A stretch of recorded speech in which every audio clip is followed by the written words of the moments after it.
Hello, everybody, and welcome back to Debate Hub. We are here. I am excited. I've been looking forward to this for like a week, at least, if not longer. I don't even remember how long it's been since I contacted you. Welcome, Chris. I'm so happy to have you here.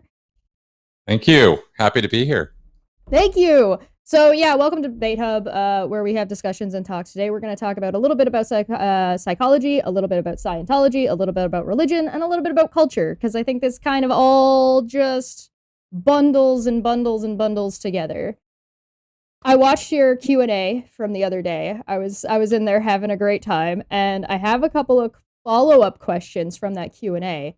But Sure. before that, do you want to tell people who you are and what you do? Yeah, sure. Hi, I'm Chris Shelton. I am a cult survivor, second gen Scientology. I was raised as a Scientologist, and I was actually went all in after high school. Was recruited to work for the organization. Did that for 25 years. Escaped in 2012. At the end of 2012, kind of got out. 2013, totally got out. Was declared a suppressive person. I am an enemy of mankind, according to the Church of Scientology, because I speak out publicly against them. Oh, and we all. yeah, you're right. So they have it's a whole thing. You know, people know Scientology is kind of extremist, and I've been exposing the abuses of Scientology and other cults as a result of first discussing Scientology. Then I started a YouTube channel, wrote a book, started a podcast, and I've been doing this for the last 9 years now. And I've gone on since then in recovering from a destructive cult to get actually a formal education in the psychology of coercive control and do original research on the topic and really kind of get into the academic world of it, as well as publicly expose it. And I got a chance also to help be in and consult on the Scientology and the Aftermath show and contribute my little way to that Emmy-winning production. So I was kind of, it was fun to be part of that. So, Well, that's me. That's such a list. Like, that's so much in. It's just like you're repressed for 20 years plus 30, yeah. 27 yeah. 27 years, and then you came out and just exploded and was just like, I will do all of the things. You can't stop me. That's right. That's exactly right. I have definitely been actively grabbing life kind of thing. Good. Yeah, I mean, you come out of a destructive cult, especially a trafficking group like Scientology, which engages in a lot of labor trafficking, and they instill a very hardcore work ethic. And it took me years to get over that, to kind of calm down and not be, buzzing all the time, right? Gotta work, can't ever rest, can't ever slack off, that kind of thing. So I really did hit the ground running. And I didn't have a long period where I got out of Scientology and wanted to go sit in a closet and think about it. I wanted to get the word out right away that this was a bad experience. This is a bad group of people doing bad things to people. And so I just kind of started on that right away, even before I even really understood what recovery is, what it consists of, right. I didn't really know. I knew Scientology. And so I was just trying to expose the destructiveness of that group.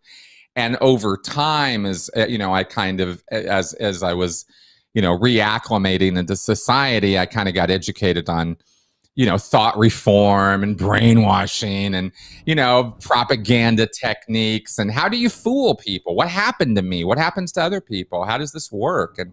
And I've been endlessly fascinated by it ever since. So where do you that brings me to a question. Where do you find like self-help books fall on this scale? Do you find like they're actually helpful for people if they're coming out of anything, or do you find like self-help books are kind of like wish-washy? Well, considering that, I think a lot of my content is self-help. I would say it's it's not all bad. I mean, you can help yourself. That is a true piece of information. And so recovery has a lot to do with how you help yourself acclimate to the real world and come out of that cult headspace.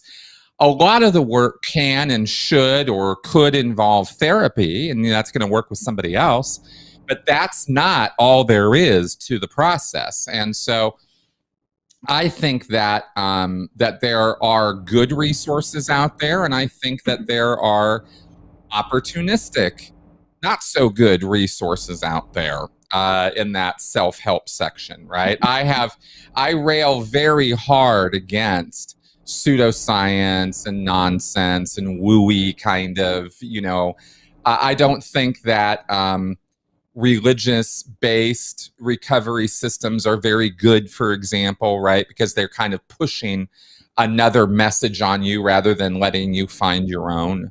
Right. Kind of thing can be a little move from one headspace right into the same headspace with a different topic.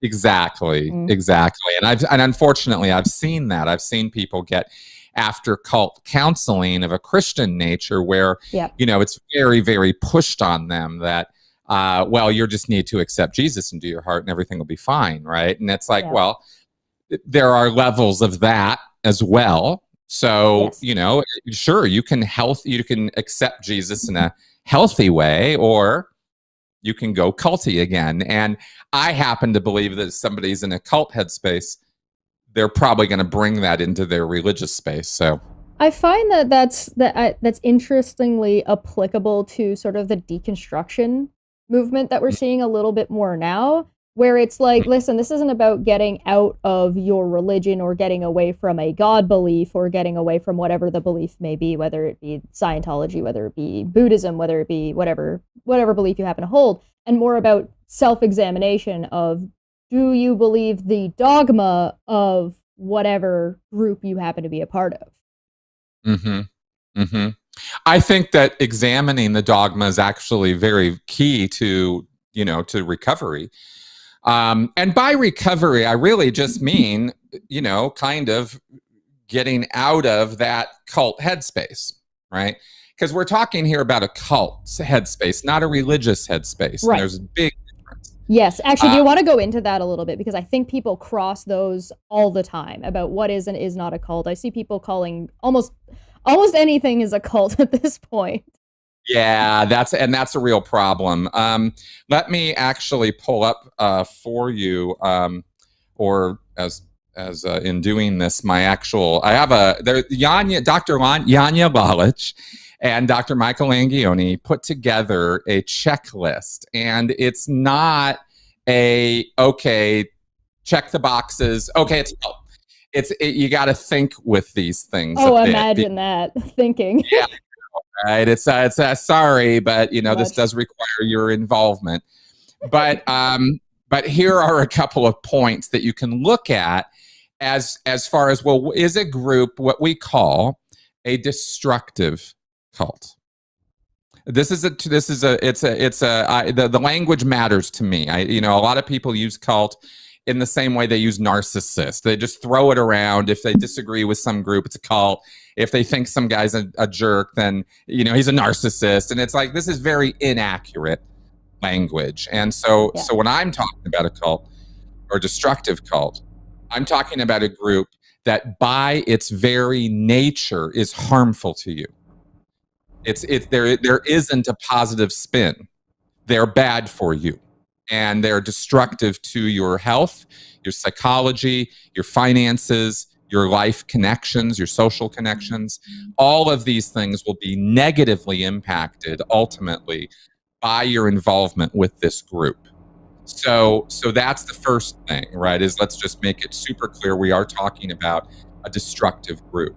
Yeah. And the nature of the destruction is things like the group displays excessively zealous and unquestioning commitment to its leader, right? If you can't question the leader, if you don't feel the need to question the leader, if you think I can put 100% trust and faith in somebody, you might be in a cult.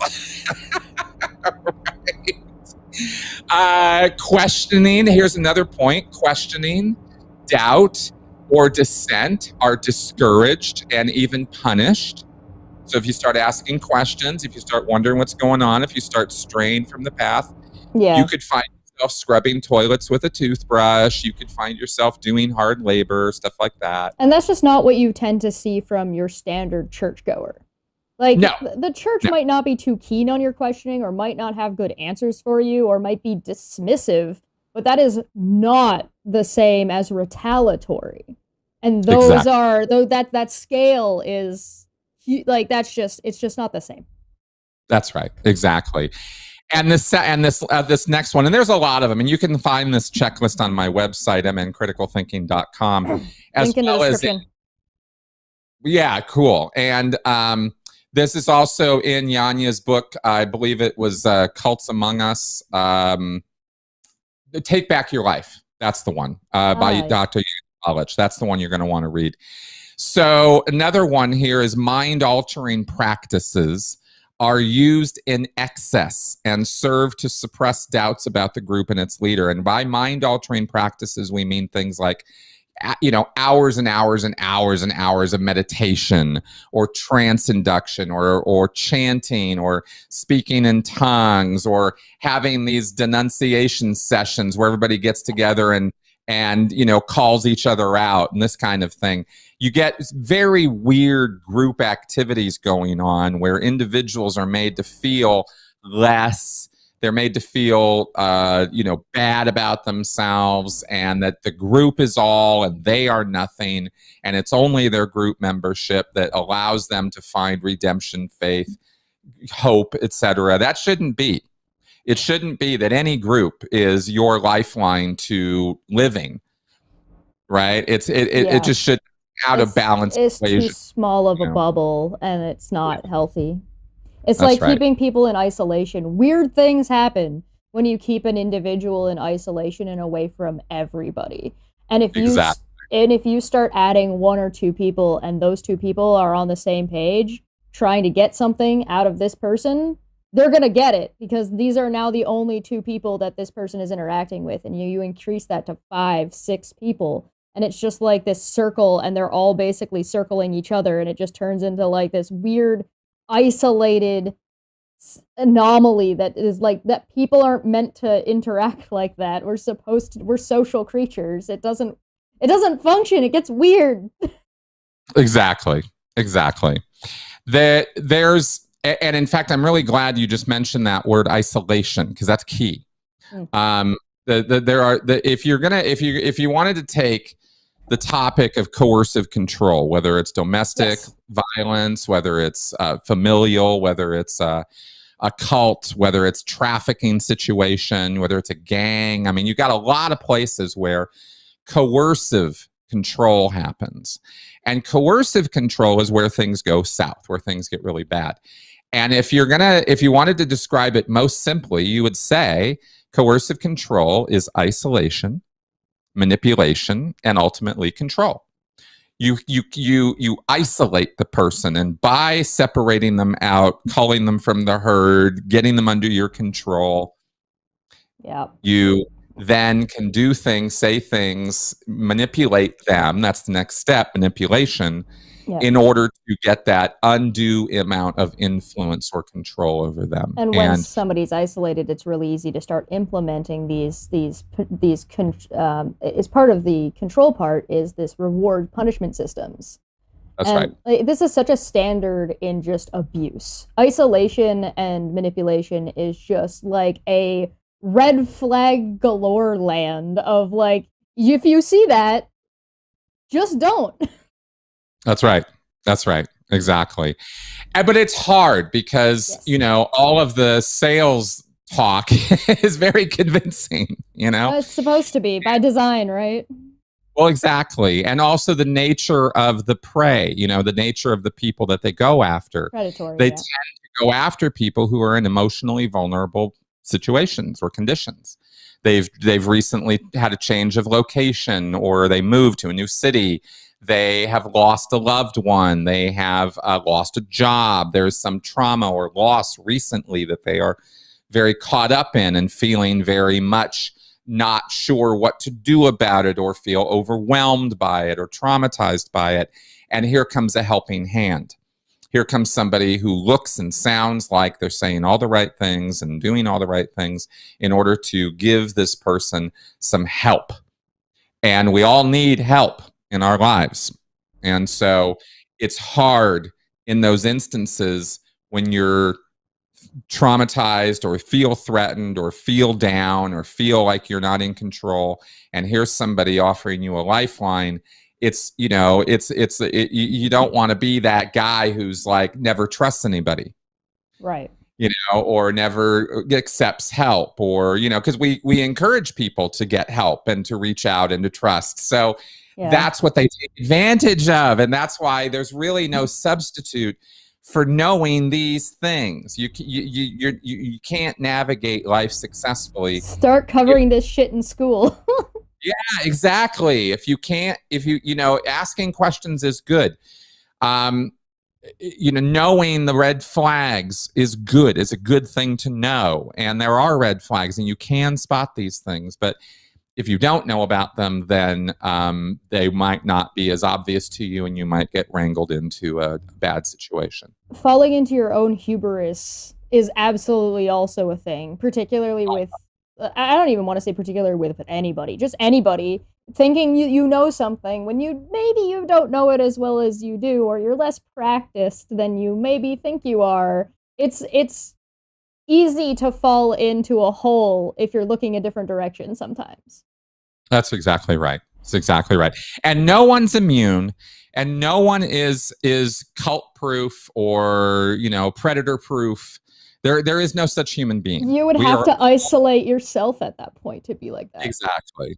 Yeah. So this is actually the main reason. What you just brought up there is the number one reason why I find myself quickly adopting or getting involved in you know, the topic of skepticism and critical thinking, and part of the recovery work that I've been doing over all these years. Critical thinking is a very big part of that, because it's not something that we natively know how to do. You have to learn how to do it. Yep. And it's a discipline. It takes a lot of practice. It's an ongoing thing. You're never good enough at it. You're always working on it. It's not, I compare it to martial arts. There's never a done. You're never finished. You're always working on getting better and disciplining yourself better. And that's what critical thinking is. And the reason I bring this up is because that hubris point is one of those barriers we have. We have an emotional need to be right. And we can't, that's not a flaw in us. We wouldn't be able to live if we didn't. So, but it can be exaggerated. We can get into trouble with it. And so the critical thinking discipline is really important in terms of this, because the three the three most important words in critical thinking are "I don't know." That's where I was going with that, right? It's like you gotta say, "I don't know," and those are hard words for people to say. But you know, you probably could avoid getting into a cult situation. You could avoid getting into a lot of trouble if you're just willing to acknowledge that you just don't know sometimes, and it's okay to not know. And sometimes you can just acknowledge it to yourself. You don't have to acknowledge it to other people. You can just be like, I don't have an answer to this. I don't know. Don't know. But it's a little bit of honesty. It's a little bit of truth. It's a little bit of, oh, well, now I have to go find out. Right. And it's the finding out that's the fun. It's the finding out. Life is really interesting. So don't deny yourself those opportunities, really, is kind of my point. You know? It's such a human thing to be curious. And so when something is presented to you, why not just do that more? And it's just, it seems interesting to me, because there's lines. I recently watched a video that was a Jimmy Kimmel video, and it was going out onto the street asking men about women's reproductive organs. Oh, God. I'll bet you that was fun. Oh, boy. One of them, I felt so bad for this lady.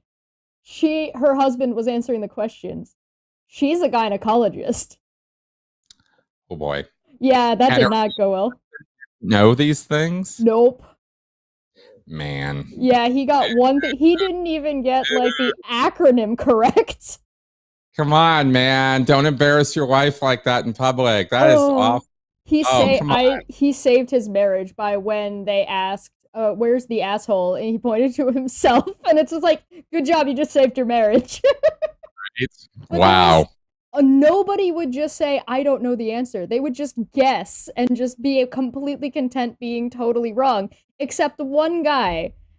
The one guy was German. Wasn't even from America. He just happened to be in the American streets because he was traveling there for whatever reason. And I was just like, there you go. I don't know, would have saved you a whole lot of suffering. Exactly.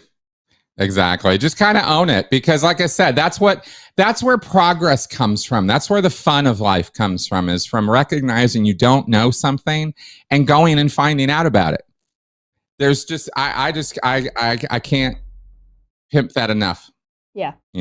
I think that's really important. And we live in such a like technologically advanced age that you have the entirety of human knowledge in your pocket at all times. That's right. All you got to do is ask it. It'll tell you anything. It's a miracle compared to when I growing up in the 70s and 80s. If you didn't have an encyclopedia, you were screwed. That was that, or you had to go down to the library if you wanted to know something. There wasn't any phone number to call. There wasn't, Excuse me, beep, boop, boop, boop, boop. Hello? Right? The answer, ask Jeeves, right? Remember all that? No, even just access to professionals, right? So like you're studying. I had Trevor Valley on. He's a paleontologist. I've got Landon Kirtnell, who comes on once a month almost. I've talked to people who are professionals in their field. You know how easy they are to contact? Exactly. How easy was it for me to contact you and ask you to come on? Exactly. It's not hard. And people like to talk and they like to share their expertise. So it's not like it's hard to find out things from people. Right. So if you want to ask a question, just show up in a live chat on YouTube. Go to his channel. The link's in the description. You can just go ask. Exactly. Godless Scummer for 2 said hi, Chesh, and hi, Chris. Long time no see. It's good to see you. Hey, man. Good to see you. I have a question for you. It's a little bit off topic to the side. It gets a little bit into the tribalism from your Q&A. Yep. Coke, Pepsi, and Cherry Pepsi, or Cherry Coke? I drink Coke more than anything else. I don't like Cherry Coke. It has this weird aftertaste, so I do Cherry Pepsi, even though it goes flat too quickly. Yeah. I've noticed that if you keep any kind of carbonated drink in the fridge after you've opened it, gone. Just use ice. Use ice. It's so much better. Exactly. But lately I've been getting into Crystal Light and a lot more water because it's been so damn hot here in Colorado lately. So I've been trying to up the hydration, and so I've been moving over to water-based stuff. That's probably good. I drink a lot of tea. A lot. I need to not drink as much tea as I do, but I woke up tired today. You talked about in your Q&A, because I'm just going back to the Q&A basically. I just really wanted to ask about Cherry Pepsi. I've never had Cherry Pepsi. I didn't even know Cherry Pepsi exists. I'm in Canada. We just don't get these options. I'm so sorry to hear that. I went to the States once and they had like vanilla Sprite, and I was like, what is this gift from the heavens? Yes, manna from heaven, man. Yeah, they got those machines at a lot of places now that'll mix up raspberry, cherry, black cherry, regular, whatever. They throw it in there with all the drinks. It's just like, what can I get this many options also with vodka? Can that be an add-on? Right? Yes. Blown Actually, away. you can. Just the cultural differences, I think, are huge, and I think that's something that a lot of cults take advantage of if you're moving from country to country, or you're moving from state to state, even, because the states have such like a diverse culture between which state you're living in. Yep, that's right. So it's really that America is like ripe for picking just because there's so many states, all the rules are different. It's easy to get caught up from one to the other, and you're going to get cultural backlash going next door. Yeah, A true state that. that's bigger than France. You think this shit flies in the UK as easily? Hell no, it's not big enough. Well, I suppose. No, correct me, please. I like being wrong. I think any place where you're going to find a group of people, you're going to find culty behavior. Oh yeah, that's fair. That is definitely fair. You talked about Scientology auditing as a project you're working on. Can you tell me a little bit more about that project? Because I mean, you briefly discussed it in the Q&A, but I'm very curious about this. Absolutely, yeah.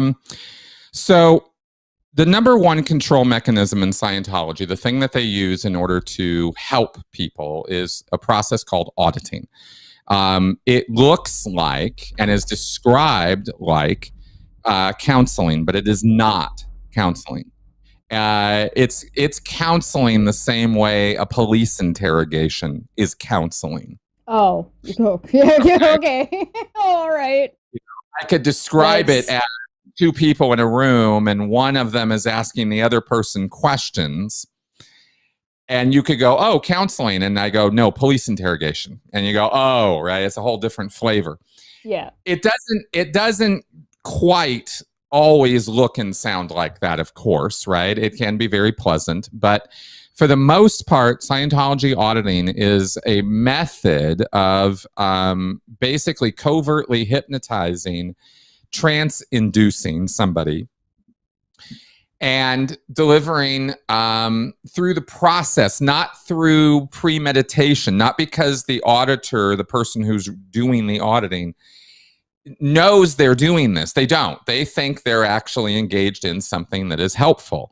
But what they're doing is they're inducing a trance state, and they're hypnotizing a person, and they're priming them.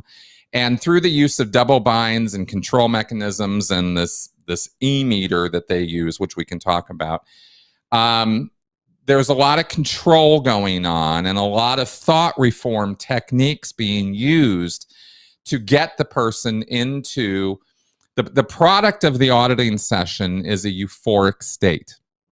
You go into a euphoria. Oh my God, you're blown out. You're having an out-of-body experience is one way they interpret it. They call it exteriorization. Because the idea, the theory in Scientology, the basic faith point in Scientology is that you are a spiritual entity. You are, it's called a thetan. They don't call it a ghost or a soul or a spirit. They call it a thetan. It's just another word for soul or spirit. But Hubbard cribbed it from Greek or something, from the Greek letter theta. And you in auditing are supposed to be what's presented to you is that the auditing process is necessary in order to find and deal with all of your past trauma, all the bad stuff that's ever happened to you. And because Scientology believes that you are a spiritual entity who has lived forever, basically, like, you know, very, very, very long time. For all intents and purposes, forever. For all intents and purposes, forever, right? You've lived life after life after life after life. The reincarnation is a thing in Scientology. They don't call it that, but that's basically the concept is you die, you go get another body, right? Your spirit literally goes to a hospital or goes to some place where there's babies, and you get a baby body, right? Or you find a pregnant woman and you inhabit her body for a while.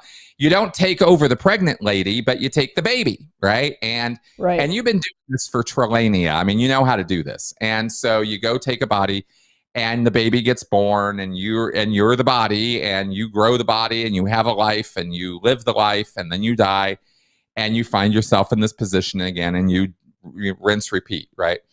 And you've been doing this. You've been kicking around in this universe for forever. So every kind of life you can imagine having lived, you have lived, because it's there's even pre-Earth.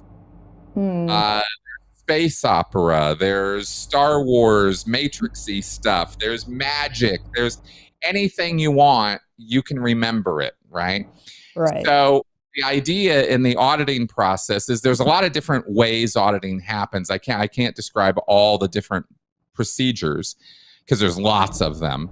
But the basic theory is that you are being sent back in time. You're made to recall or remember past traumas and relive them, go through them. They're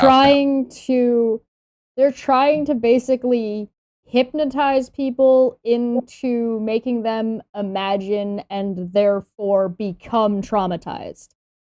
Well, that's the effect of it, unfortunately, right. Is that you re-traumatize somebody. Right. You can create new trauma. Yeah. You can instill false memories.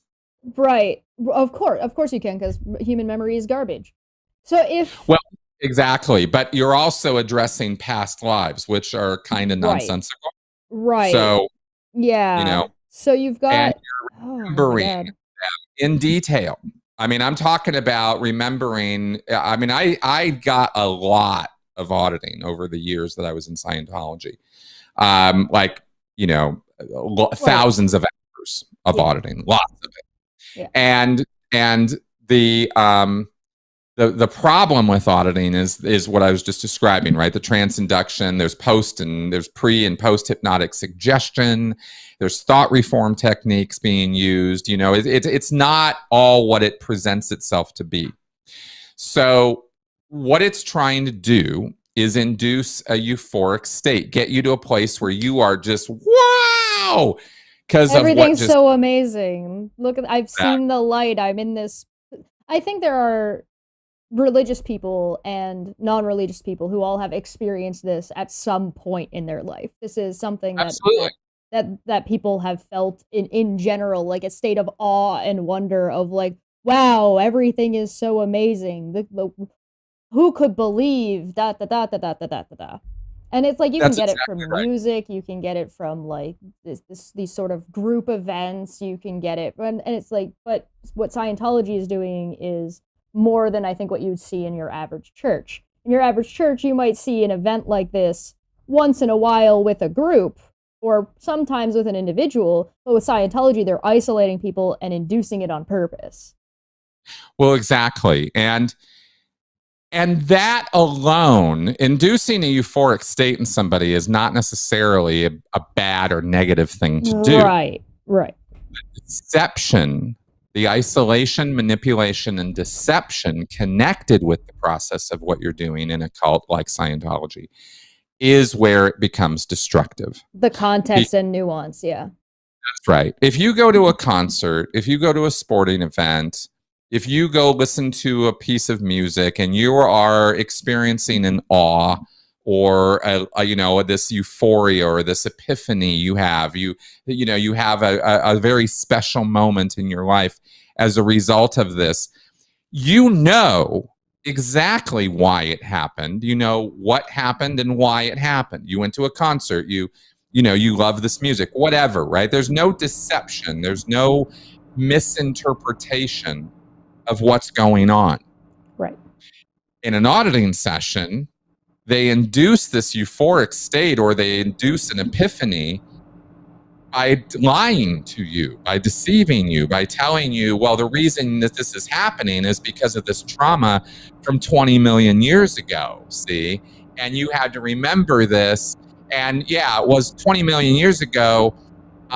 You were in a Star Wars kind of universe and you blew up a planet and you didn't need the Death Star to do it. You did it as a spiritual entity because that's how powerful you are or used to be.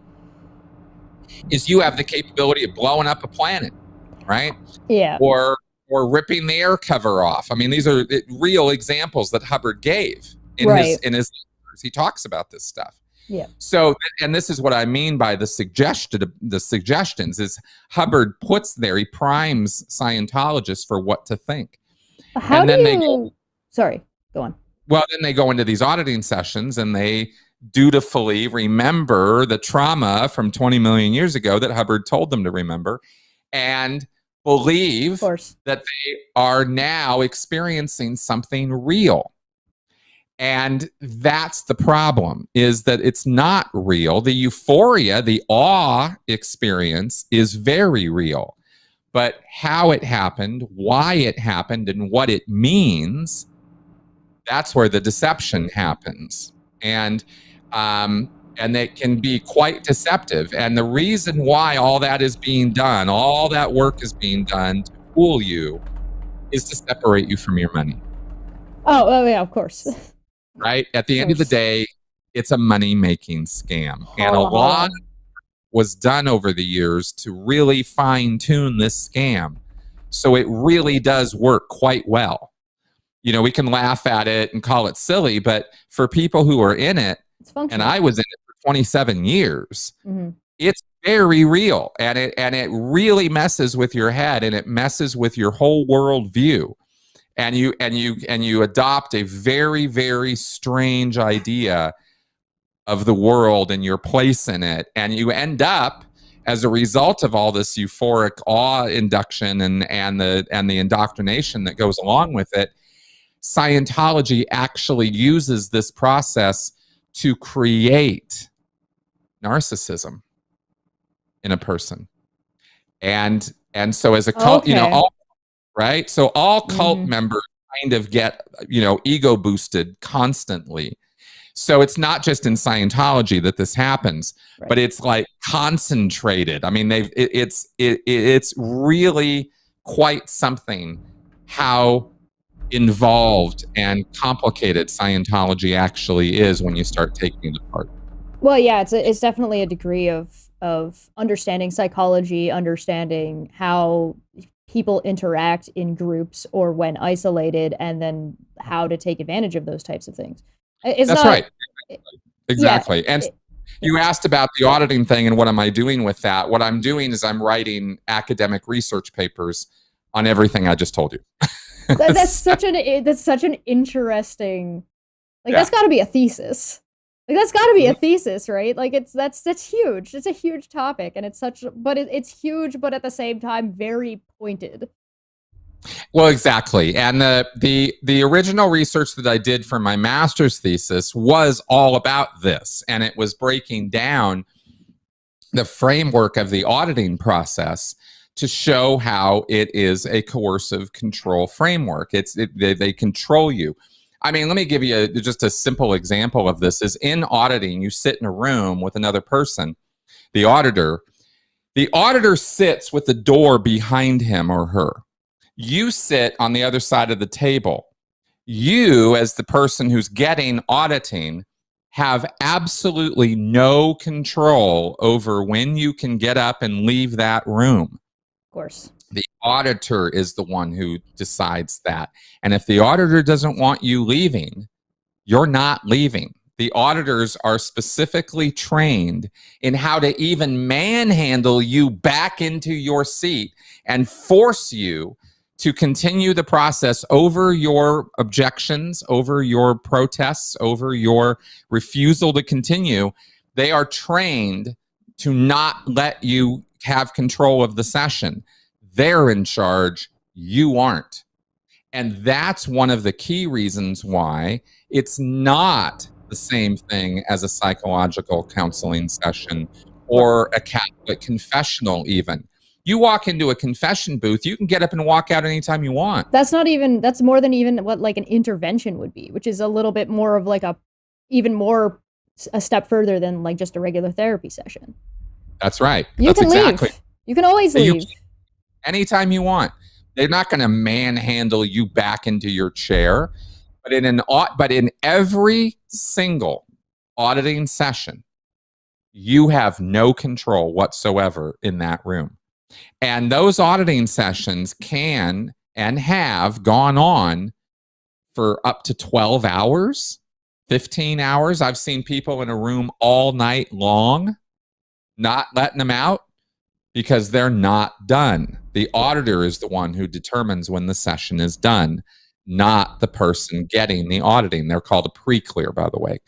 So how is this legal?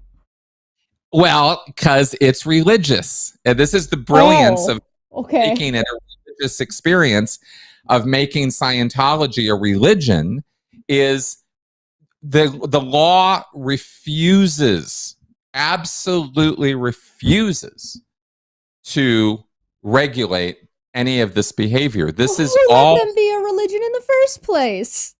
the IRS and the courts, right? I mean, any of these groups can be religions. It is fantastically easy to become a religion, get religious exemption, not only tax exemption, but legal exemptions in courts, because courts in America especially do not want to regulate religious practice. Right. And good on them for wanting religious freedom, but when it becomes abusive, lines should be drawn. But but how you define that, how you define free will and voluntary participation versus abuse and trauma inducing activities. Are you willingly doing it? Should you be allowed to do whatever it is? It's your body, your choice. You should be allowed to do whatever you want. Personal responsibility notwithstanding.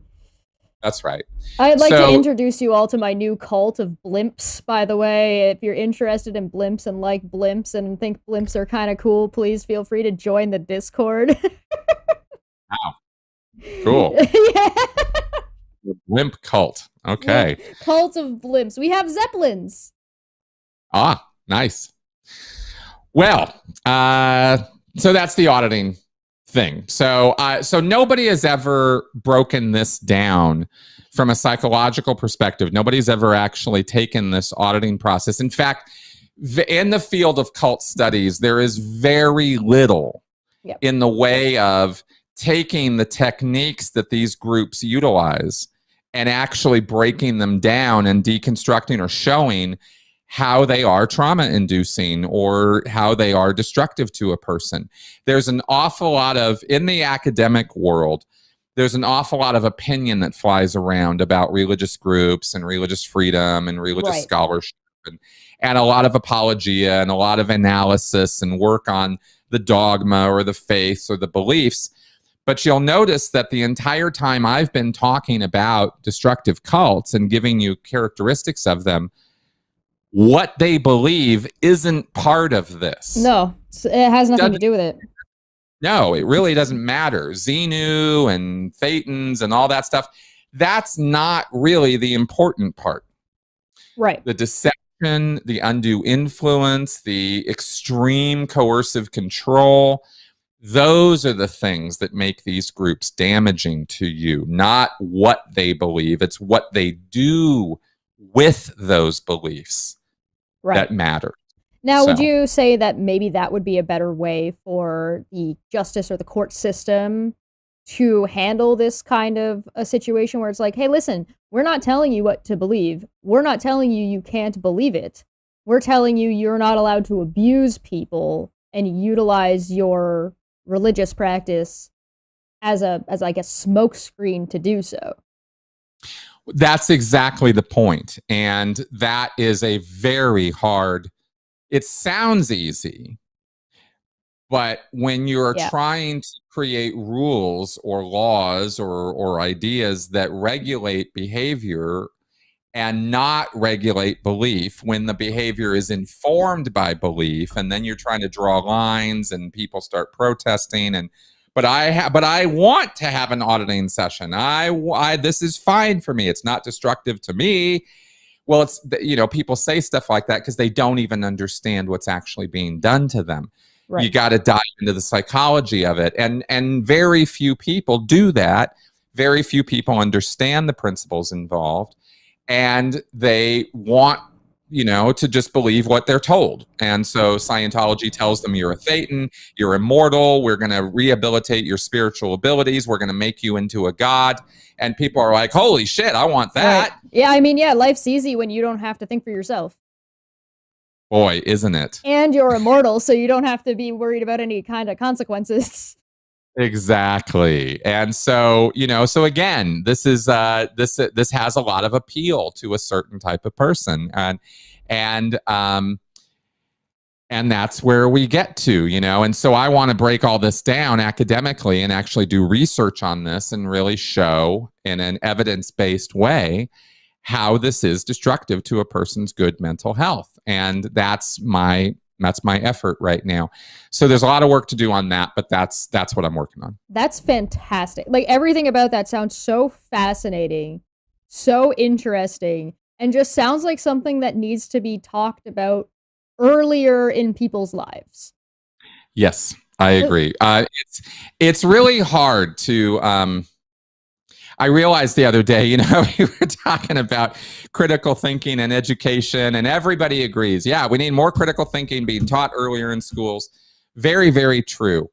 But we really, really, really need to figure out how to do it so that it appeals to kids. Because I remember my number one line in school through my entire time. I wonder what you think about this, but the whole time I was in school, I thought it was really clever to just keep asking, when am I going to use this? What's this for? I don't understand why I'm learning this. Why am I learning this? This is useless to me. Why do I need to know where Iran is? I don't care. I'm never going to Iran. Why do I need to know a quadratic equation? What am I going to use this for? Hate quadratic equations. I, to this day, hate our quadratic equations. That was such a math thing. School is so bad at explaining what math is and why it matters. Exactly. You should know why you're taking something, what it is, and why it matters before you're out of, like, primary school. If you don't know that, like, how you can't convince a 10-year-old, how you can convince a 16-year-old that they should give a shit. Well, exactly. So I think that part of this picture will involve some very, very serious education reform. Oh, yes. But I do agree that these are skills that I wish we could be more effectively taught earlier in our lives. It would prevent an awful lot of stuff and nonsense. But let's be clear that there really isn't any way to teach people so effectively that you're going to prevent them from ever being traumatized, abused, or otherwise damaged by predators. Predators are very good at what they do. Yep. And they're very good at skirting rules and lines and boundaries, adapting to things. Exactly. That's exactly right. Yeah. Because they're very clever human beings who apply their brain power to fooling people.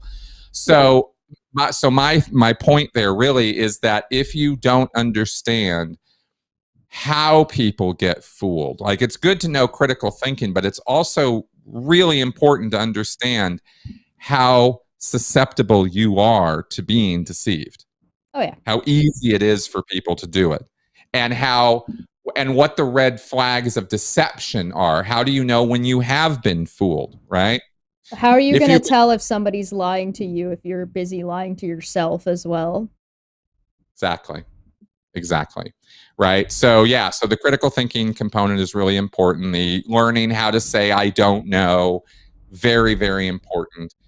But that ego thing is always there for us. It's our biggest, flaw. And so there really isn't any way to avoid getting deceived. It's just, what are you going to do about it once you find out it's been going on? I got one for you, and I'm curious to know what you think. But real quick before that, Helios for Five said John Oliver once made a Church of Our Lady Perpetual Exemption to show how easy it was to make a church in the U.S. with his show as the church. I recall that. That was brilliant. That was a brilliant show. John Oliver did real good with that one. Yes. How do you feel about the lack of practicing objective self-reflection, like being able to look at yourself from an objective point of view? I find people are really bad at that. Yeah, you think? Objectivity is a fantasy, right? It's a model that we create in our head. There is no such thing as an objective human being. That just doesn't exist. Correct. So we don't have the perception ability, the sense ability to be fully objective. We can't ever pop out of our body and pop out of ourselves and see things from a completely rational, completely, standoffish kind of point of view. That just isn't ever going to happen. So we have to allow for that and understand that we're only, it's faux objectivity. So once we've got that cleared, I just want to you have to say that out. Absolutely. Absolutely, I agree.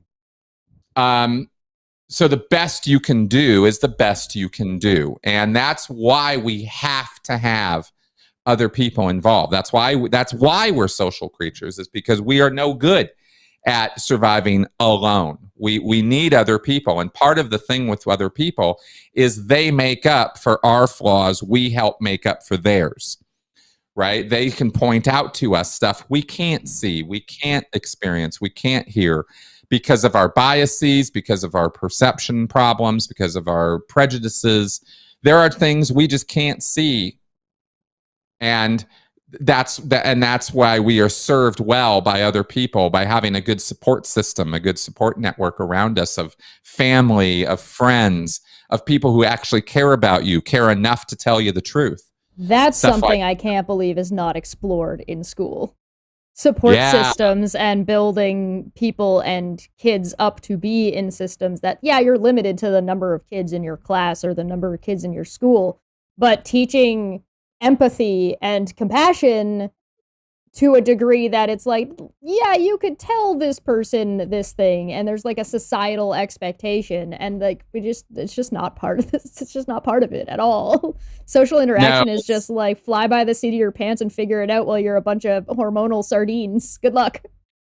Well, exactly, and that's where phases of development come into play, and the systems we build are flawed. There's and there always will be, because they can't keep up with us in every single thing we do, but it can certainly be done better than it's being done right now. You would just think that would be something that at least is discussed and explored in high school, at least, like what a support structure is and what it looks like and what to look for and what to look out for. That's right. That's exactly right. You would think. I got a couple questions from the chat. Dapper Dinosaur asked, does it ever get talked about in Scientology that high-level Scientologists don't actually seem to have complete control over MEST? MEST. Yeah, MEST, matter, energy, space, and time. The physical universe. It's called MEST in Scientology. So that's too close to moist for me. I'm not a fan. Yeah, MEST. There is this thing called cognitive dissonance. We talk about it all the time, right? There's the resolution of it. Yes, it's very clear to high-level Scientologists that they cannot levitate things, right? Stuff like that. But they resolve that by basically selling themselves on how that's okay. And people do this all the time, right? We deceive ourselves constantly. Yes. And the reason we do that is because of our emotional needs and the need to believe, the need to be right, the need for this topic or subject or area that we've invested in to be right. And the miracle, as I say, the miracle and tragedy of the human mind is that we are capable of entertaining two completely mutually exclusive ideas and reconciling them to be not mutually exclusive, even though they really are. Yeah, compartmentalization. We're amazing at that, right? And so, for example, I can't levitate this laptop right now. Oh yeah, but I'm only OT 5. I need to get up to OT 8 before I'll be able to levitate this laptop. So I'm just going to keep going, right? Or, a million other ways to resolve that the individual will come up with themselves. Justification. Exactly. They rationalize it, right? This is called motivated reasoning. You're motivated to reason out a certain thing a certain way because of your emotional commitment and or financial commitment, social pressures. I mean, it's not just your emotions driving this. It's all of it. It's your whole life. Yeah, and it's set up to be that way. It's set up on purpose. That's right. That's right. And drive you forward like cattle. And the thing about destructive cults, to be clear, is they don't happen by accident. So the kind of control, the coercive control that goes on in these groups is designed. So it is you are caught up in a system that actually does reinforce your motivated reasoning. It pushes you to engage in motivated reasoning. It demands that you kowtow to the party line. Right. And it will put pressure on you to do so. So it's not all just you. I'm not blaming the victim here, right? This isn't a thing of it's all your fault to be in a cult. The whole system is designed to deceive you and pressure you into becoming what I call a little compliance machine. You're right? a cog. You're a cog in the machine, and you're set up to be that way. And the whole machine is set up to keep you as a cog. That's right. That's right. Godless Scummer asked if I could ask you, if the auditor keeps the process going for many hours, are you charged by the hour for auditing? Yes. Yes, you are. The hours are deducted from... Yep. Yep. And you will pay for hundreds and hundreds of hours of auditing during your time in Scientology. So yeah, you are kept in there by the hour. Oh no. In fact, that is a way that they will get a pre-clear. That's a pressure point they'll use to get compliance, right? Right. Is person's in the auditing session and they want to leave, they're resisting, they're not complying. The auditor might remind them, you're paying for this by the hour. I got all day. I could do, it's the Captain America. I could do this all day, man. Yeah. Oh no. How about you sit down there and cooperate with what I'm telling you to do, right? And it's really a brilliant system. It is a brilliant system for exploitation. That is a great way to put it. That's exactly what it is. And again, it's you can't really blame anybody for falling for it. It's been decades and decades of work that's been put into this, let alone the number of cults that came before it that they've learned from, and con artists before that, right. And et cetera, et cetera. That's right. There are models that are used, right? There's the ascended master model, you could say, right? And the Freemasons, years and centuries ago, right? We have this idea of levels of progress or levels of indoctrination. Yeah. Right. And they're gateways, and you can't get to the higher gateways until you walk through the lower ones. And this whole model of spiritual enlightenment and mysticism and the occult, that's where all the Scientology stuff comes from. These are things that right. appeal to people. This is why the Illuminati won't ever, die as a concept. And, the Freemasons keep going and stuff because they have all of attainment. It's something that people respond to. They really like.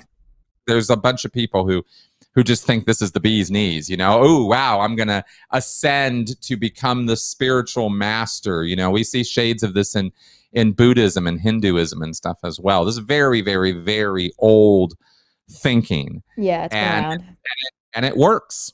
And there's nothing wrong with wanting to become a better person or a better version of yourself. It's just when you take those extra steps without considering, is that within the grasp of humanity? And sometimes it is and sometimes it isn't. But that sounds fantastical, doesn't it? Is this thing obtainable by humans? That's how we got to the moon. That's right. So in some cases it works, and in some cases it's just being able to recognize. And if the whole system is set up to blind you to that concept or that discretion, what are you supposed to do? Exactly. Exactly. Which is why the questioning, doubt, and dissent are discouraged and even punished, right? It's that kind of system. It's not a high school or a university or a place where, where you can ask questions. No, this is the party line. Your job is to understand and comply, not ask a bunch of questions. Right. Oh, of course. These kinds of shows are not allowed. We don't exist. Exactly. This isn't real. This is all a fever dream. This happened in your past life. You're just reliving it right now. When it comes to this sort of mentality and this sort of part of it almost sounds like conspiratorial. you're in on the conspiracy. You know what's going on more than other people do. Well, yes. In fact, I referred earlier to thought reform techniques. Yes. So that is one of them.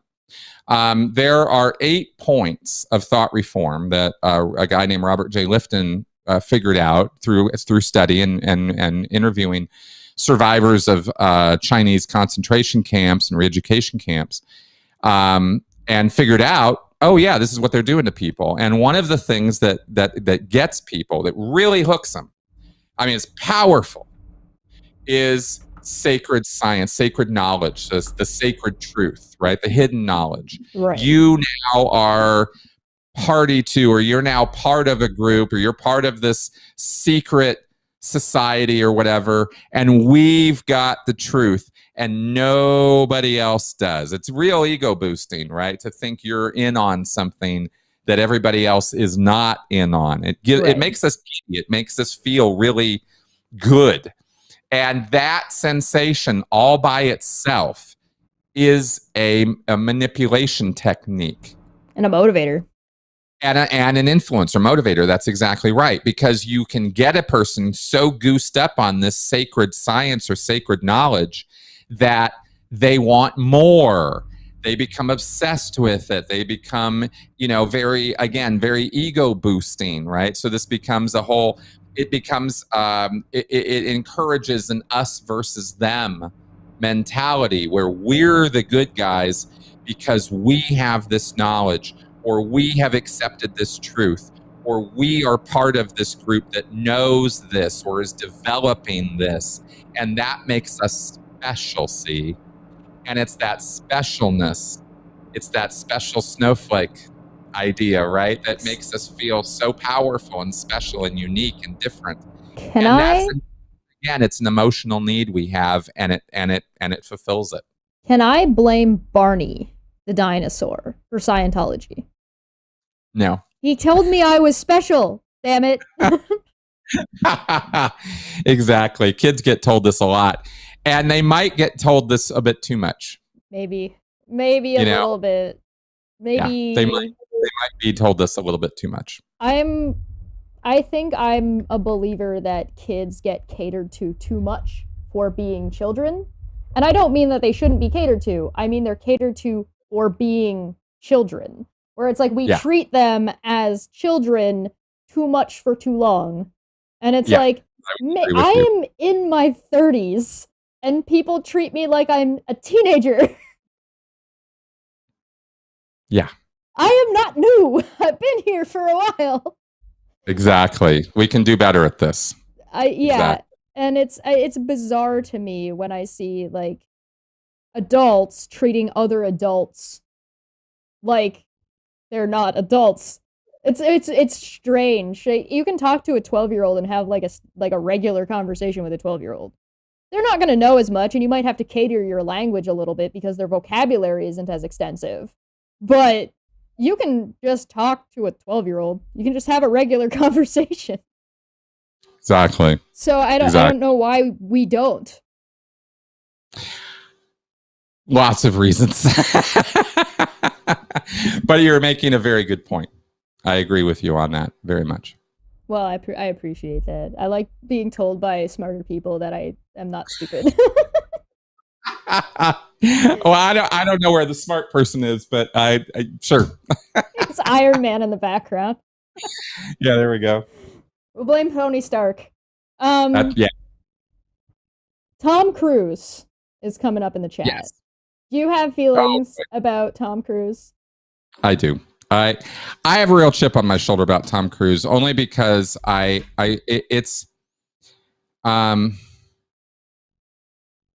so Tom Cruise is an abusive personality, right? There's a number of things he's done in his life, and especially as a Scientologist that are quite abusive.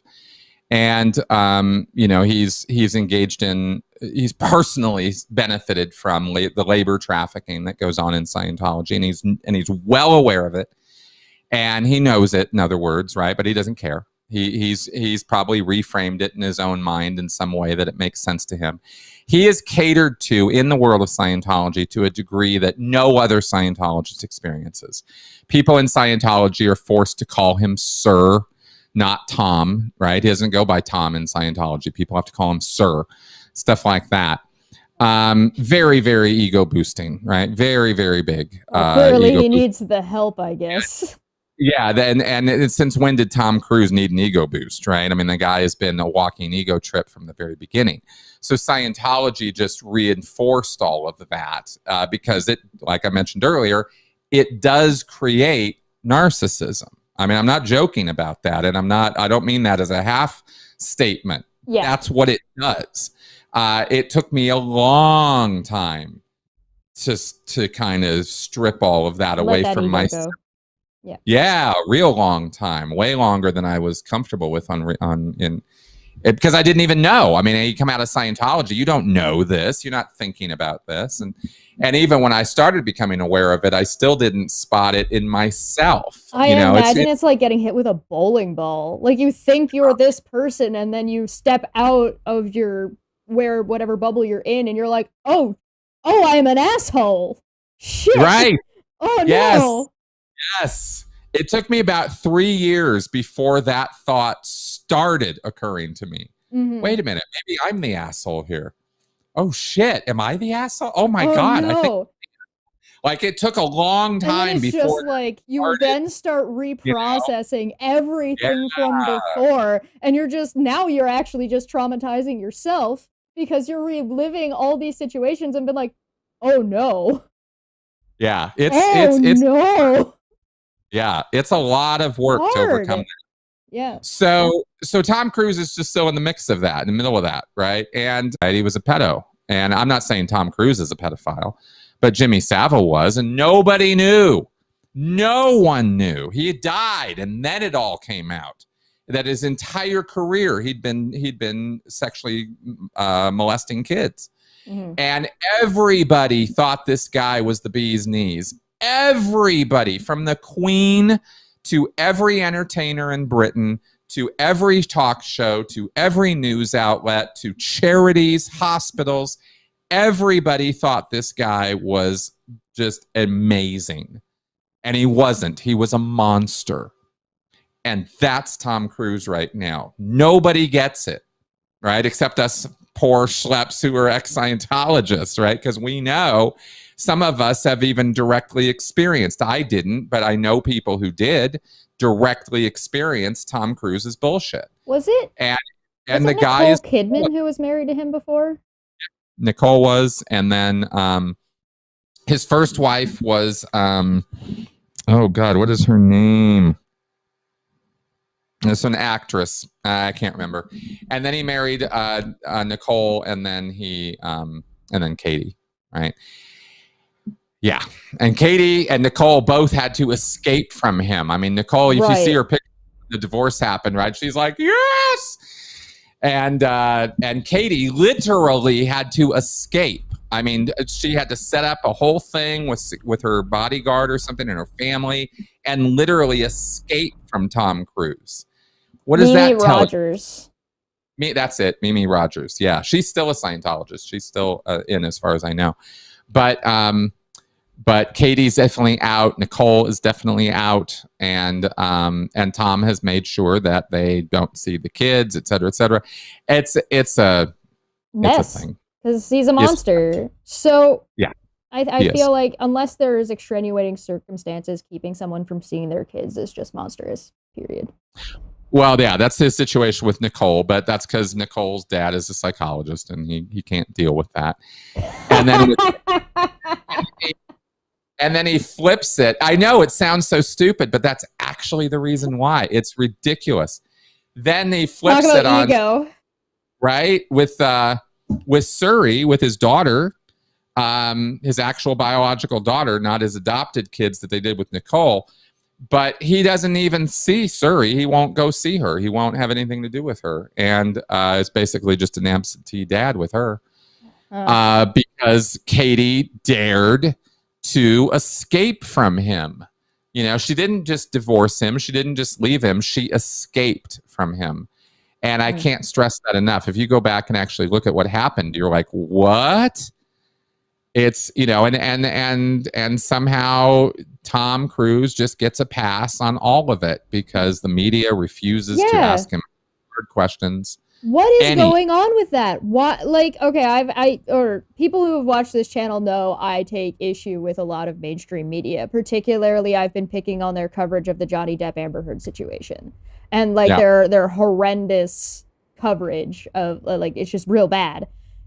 So how many things are we missing from before we had access to this information? Or how many things are we missing where we've only gotten half of the information or pieces of the information when we didn't have access to this kind of thing? How much is, like, this is Tom Cruise's whole thing is a juicy ass money-making pit. Why are they not doing this? Why would you not cover this? Well, because I'm going to say a few things. Thing number one is celebrity media is a machine that doesn't exist to expose celebrities. It exists to enable them.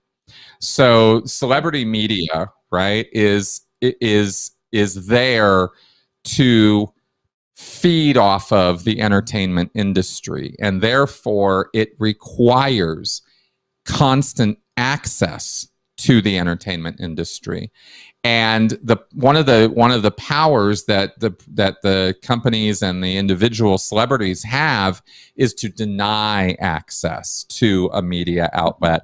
And if that media outlet is trying to do celebrity media and is denied access to the celebrities, they're not going to be able to do their work, do their job. Now, I don't particularly like the job that they're doing. I don't support the job that they're doing. I think celebrity media is very sycophantic, if to coin a word, right? They just suck up to the celebrities constantly. But that's the price of admission. That's the way that world works. And there's a whole machine that goes on there with press tours and promotional tours and access to celebrities between projects with major interviews and stuff like that you see in Vogue, GQ, stuff like that. Yeah. You get these major articles, but all of them are approved by an army of people. PR machine. PR machine. There's a whole PR machine there. So you have a media machine, and then you have each individual celebrity that has their own little machine connected with their name and their brand. And that's why they have managers and PR people and stuff like that. And then you have the actual celebrity themselves, like a Tom Cruise, who's an incredibly powerful individual and very, very energetic and very, very much in charge of his own destiny. Tom Cruise is not somebody who sits and lets other people make decisions for him. So his attitude is, as a Scientologist, and then we add on top of this, he's a Scientologist. So he's crazy, right? I mean, he's got absolutely batshit crazy ideas. Yeah. About the universe, about past lives, about his self, and Scientology has amped his own levels of narcissism to godlike proportions. Yeah. So Tom Cruise really believes he's kind of a god. Religiously, philosophically, Scientologically, he actually believes that. And he doesn't have to worry about consequences because he's like, well, this body will die, but I'll be back. Ha ha ha ha. Well, exactly. And he's not even necessarily thinking that far ahead. It's like right here and now, I am this ultra powerful being who is making my life go, and everything I want happens. And that's because of me and my greatness and my wonderfulness. I mean, that's Tom Cruise's worldview. So anybody who presents in his world counter to what he thinks is evil and must be destroyed. Well, of course, because it's got to be that level. It's got to be that high because they're living in this. It's not, oh, I disagree, or oh, I don't think they're wrong, or here's why. There is no discussion. It is, nope, they're wrong, they're evil, that get out of here. That's exactly. So he won't let anything into his vicinity that is going to threaten or tamper with or cause him any cognitive dissonance. Like Nicole's dad. Right? He doesn't want it. And he's powerful enough that he is able to direct the people in his life in such a way that he doesn't have to have that. So he doesn't ever have to answer the tough questions because he won't let anyone anywhere near him who will ask him the tough questions. How does he work with anybody? What's that? How does he work with anybody in, like, within the film industry? Does everybody just be like, hey, listen, there's a powwow of the whole crew and all the rest of the cast before he's doing a movie, and they're like, don't talk about this. Don't bring this up at all. Well, actually, that is kind of what happens on sets in movies, and it happens all the time. Each individual actor, and the higher up they go in terms of the hierarchy, the more demands they're able to put in place that people are going to have to follow. I mean, we all know celebrities have all kinds of weird ideas about things, and they have green room checklists. You know, they have requirements, things they want. And every celebrity gets away with this to one degree or another. And like I said, the more powerful you are, the more you get away with. You know, I mean, Van Halen, you know, used to have a thing where they wanted a bowl of M&Ms and there couldn't be any brown ones. A classic, yep. Right? And it's like, and it's kind of like power play. The reason for that wasn't actually because they don't like brown M&Ms. It was because they wanted a way to make sure they were being taken seriously on their checklist of things they wanted. So if they had a bowl of M&Ms and there were brown ones and they were like, these guys didn't take us seriously, right? They didn't actually do what we told them to do. Litmus test, M&Ms. It was a litmus test for them, right? But Tom Cruise, right? It will absolutely be made known. There is zero doubt in my mind that on a Tom Cruise set, it is absolutely clear that you will never ask Tom Cruise a question about anything, but certainly Scientology. Yeah, that is absolutely. If any crew member were to come up to Tom and start antagonizing him or giving him shit about something, they'd be history. And not just history on that set, he would make sure they never worked again. Yeah, he is the definition of you will never work in this town again. Yes, he has that power. Yeah. And he's threatened other Scientology celebrities with it. Right? Just because they were Scientologists, he had that power to do that. He called a meeting one time in the early 2000s when he was on that big couch jumping roll about talking about Scientology all the time. Yeah. He was demanding they do their part. And he said, if you guys don't fucking pull finger and do this, pardon my French, I'm going to make sure you guys don't work again. That's such an interesting thing, because it's like, if you don't do this too, I'm going to look like an idiot. So you guys need to do this too. Well, for whatever reason, yeah, he was all gung-ho about, you know, getting Scientology known. Now, he ended up getting slapped down by powers that are even more powerful than him in the industry, right? Namely, the production studios. Right. And that was why he shut the hell up, because he was becoming a public embarrassment. Yeah, he overstepped. Well, what he did is his true self came out a couple times. And I want to stress that. What you see when he's talking to Matt Lauer about Brooke Shields and psychiatric medications, if you saw that interview, and if you haven't, you can look it up on YouTube. Yeah, I'm going to find this. I'll put it in the description as well. Yes, you really want to see this. Tom Cruise had a confrontation with Matt Lauer. It wasn't an interview. It became a confrontation.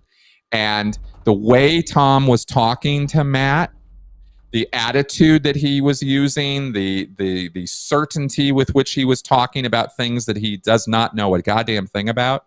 This was when War of the Worlds came out. I see. Okay. Yes, he was on the press tour for that. And he said things about Brooke Shields that he ended up having to publicly apologize to her over. That is Tom Cruise for real. That's who he really is. And he just let a little bit of it out. And look what happened, right? Flat and the down.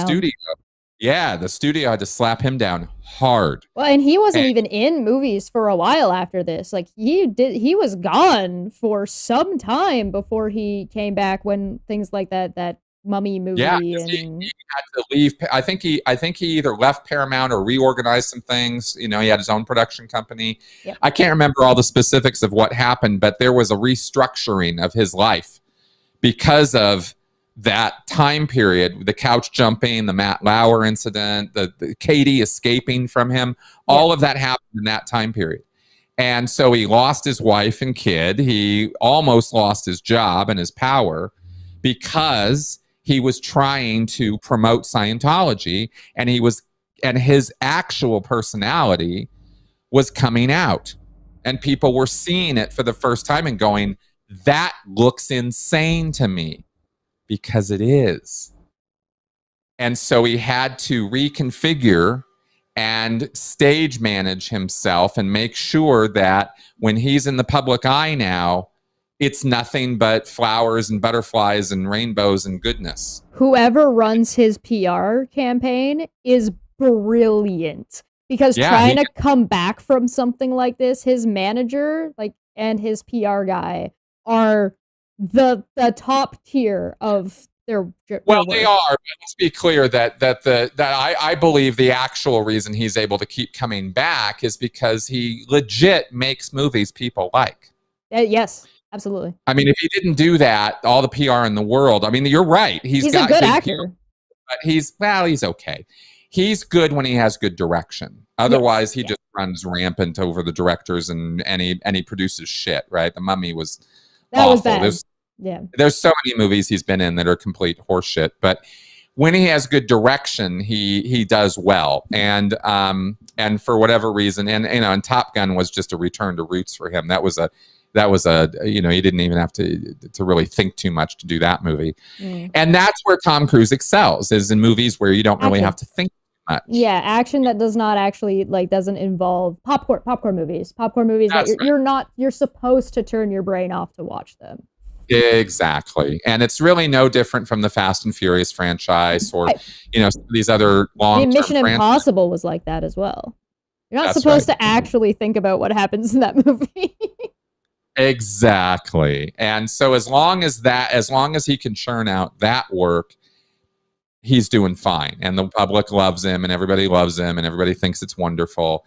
And the public in general are more educated now than they've ever been before on, one, Scientology, and two, Tom Cruise's involvement with it.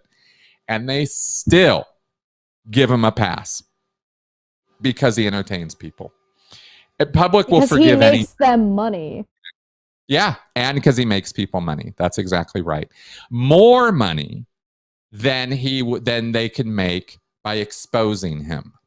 To address your earlier point, right? Yeah, there is money in exposing Tom Cruise, but there's a lot more money in supporting him. And that's why he continues to get the support of the Hollywood industry and the whole machine. Do you think there's going to be a whole thing that a big expose, everybody's going to talk about Tom Cruise for 2 months after he dies? Well, people will definitely be talking about Tom Cruise after he dies, no matter what. Right. The expose part of it is going to depend an awful lot on what happens with the Church of Scientology itself between now and then. Oh, okay. Right. And there's a lot of years between here and there, most likely, because he's still relatively young. Oh, yeah. So, I don't happen to believe that Scientology is going to last as long as Tom Cruise is going to last. Really? But I think so. But that's interesting. You're hopeful here. Yeah. No, I'm curious about that, because you think that Tom Cruise is going to outlast Scientology in I see Tom.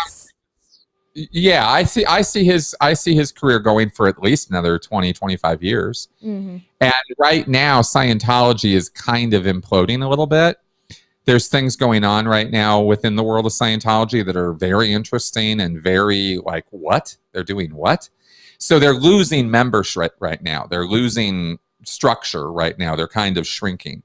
And in a significant way, according to the insider reports that we're hearing. So that's why I say, they could have a renaissance or a reformation or change things, but Miscavige is his own brand of bad guy, and he's the one who's in charge of Scientology, and he's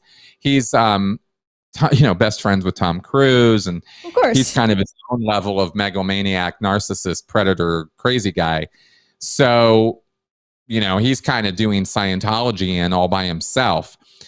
Organizations like Scientology tend to have a lot of longevity just because of the inertia of the organization and the membership that keeps it going. Right. But they're closing buildings right now, and they're shrinking, and that's a good sign as far as I'm concerned. And I don't see them reversing course on that, because the whole world knows how toxic they are. So I think that's why I say, Tom Cruise's career might outlast Scientology in some ways. I could be totally wrong about that, but right now that's kind of what I'm thinking. A hopeful prediction based on what you're observing.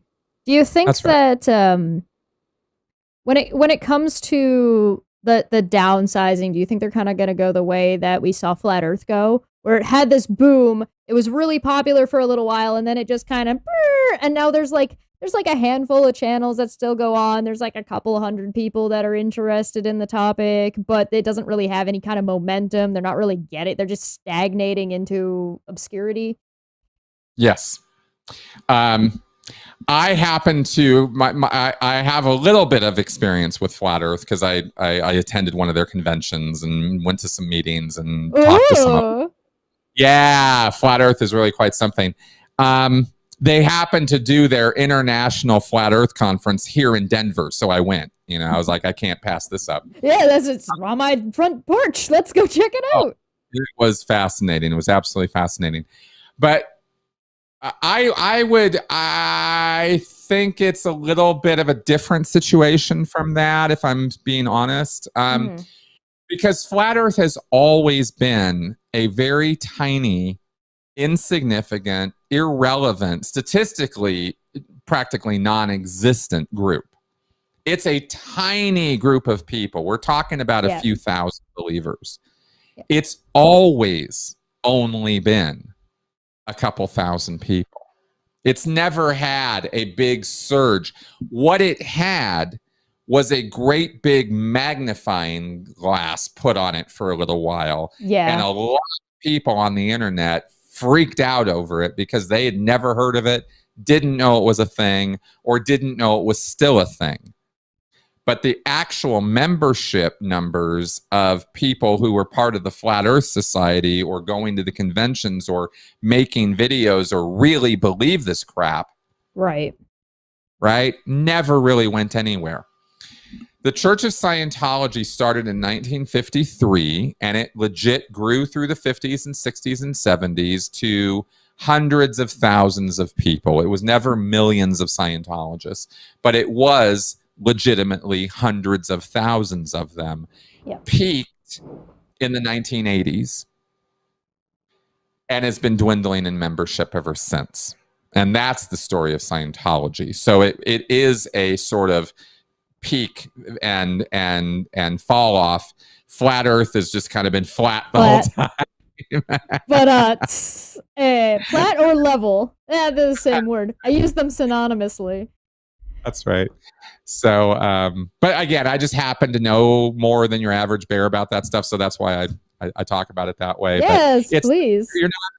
You're totally not off in thinking about it as this weird, fringy, small group. To the degree that, okay, Flat Earth, what Flat Earth and Scientology both share is the public perception of them is like, whoa, this is crazy. This is a problem. Something should be done about this. All true. Flat Earth should not exist. It's ridiculous that people think that. It's just as ridiculous that people think that Xenu was real and that they are immortal spiritual beings who have lived past lives and blown up planets and all that other crap. Yeah, how do you get from average person to you're actually an ancient space ghost reliving lives over and over again? Like there's like some lines there that you have to bridge for people to get from point A to point B.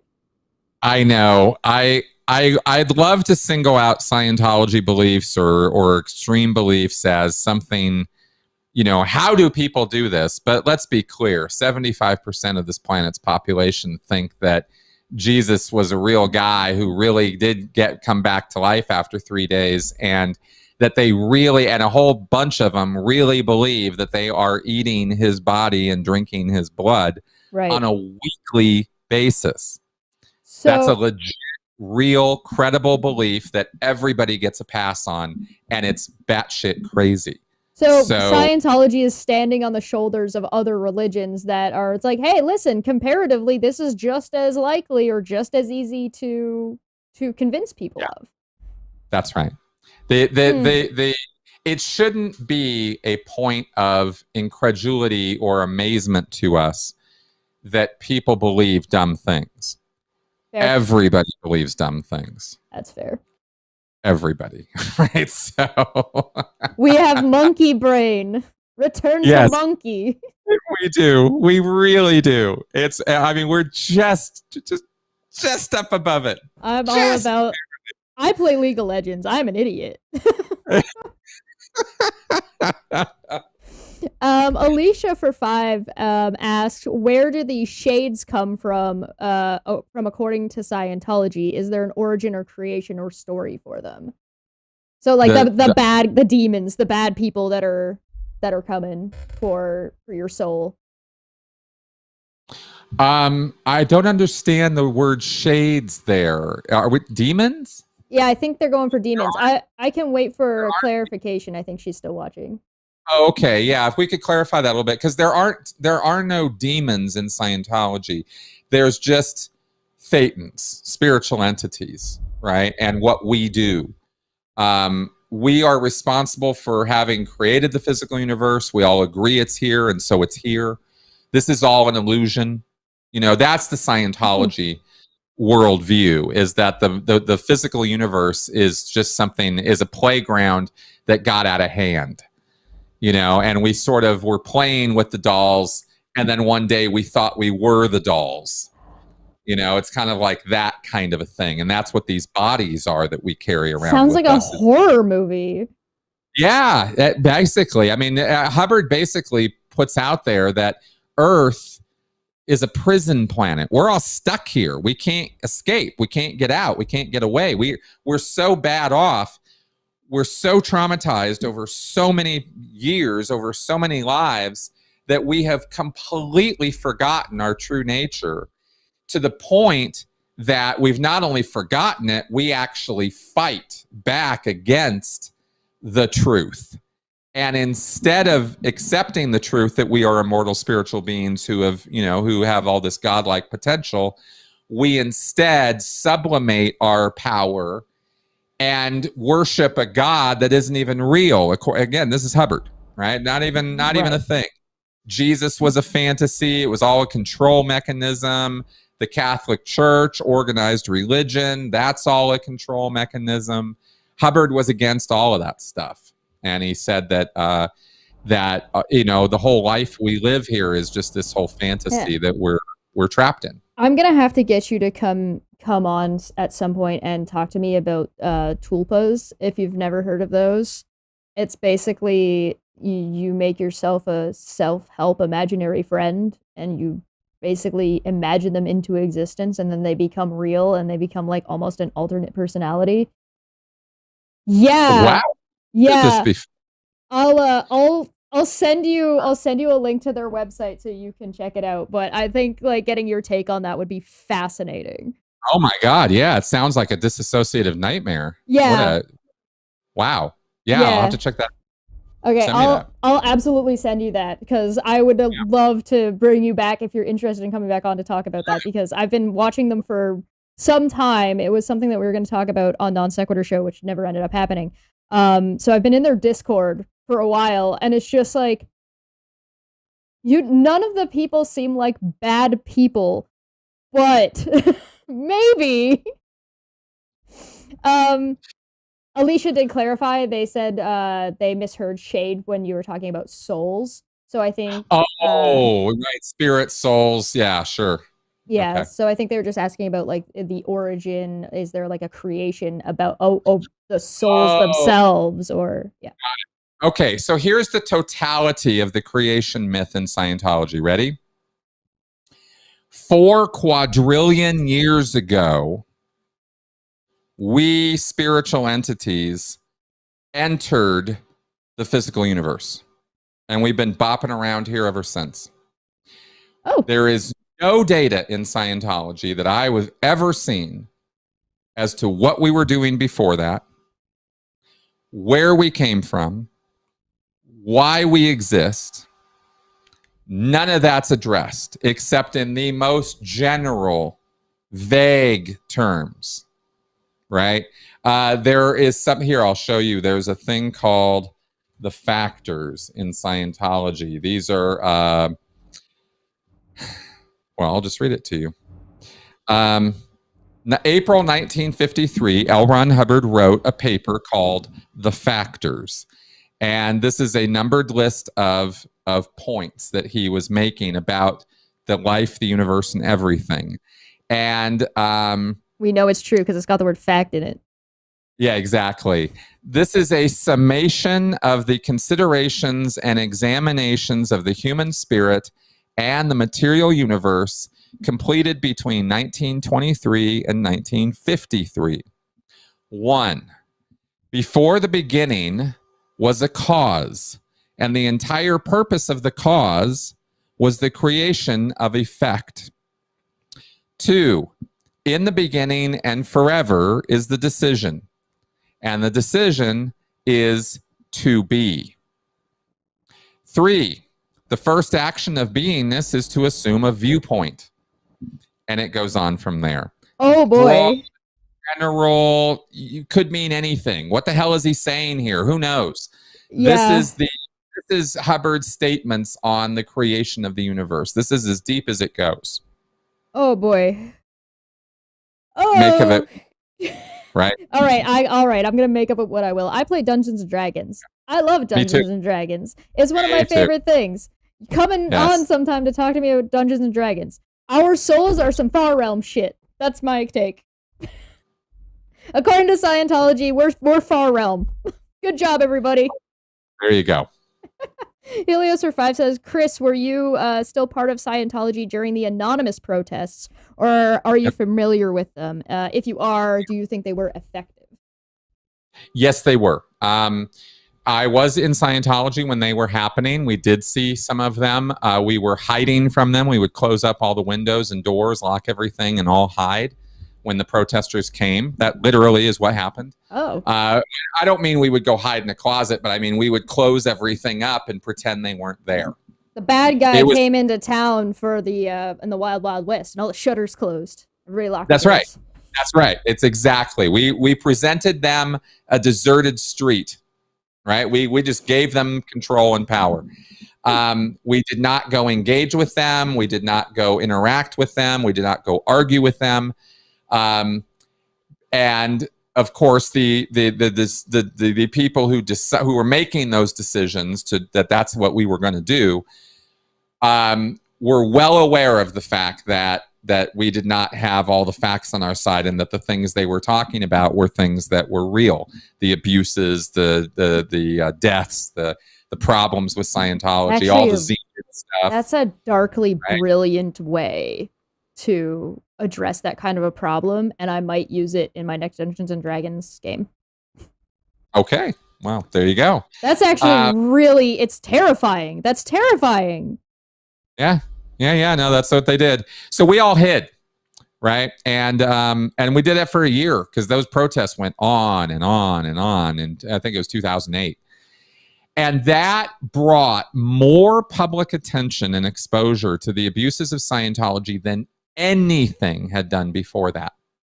All the way up until 2008, individual ex-members and individual news journalists or reporters would try from time to time, here and there, right, on the fledgling message boards of the internet, they would try to expose the abuses of Scientology, but the audiences were very small.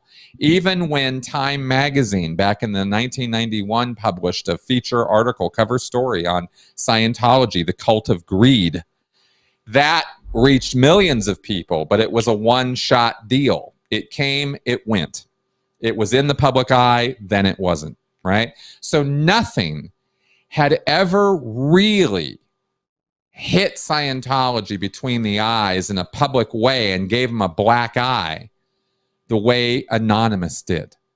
Because Anonymous wasn't one guy, and it wasn't a small group of people. It was thousands of people, and nobody knew who they were because they were all masked, and they were everywhere. They were literally all over the world. They were protesting in Paris, London, Los Angeles, New York, everywhere. Even where I was in Twin Cities, Minnesota, there were anonymous protesters on the street all day, blasting music, carrying signs.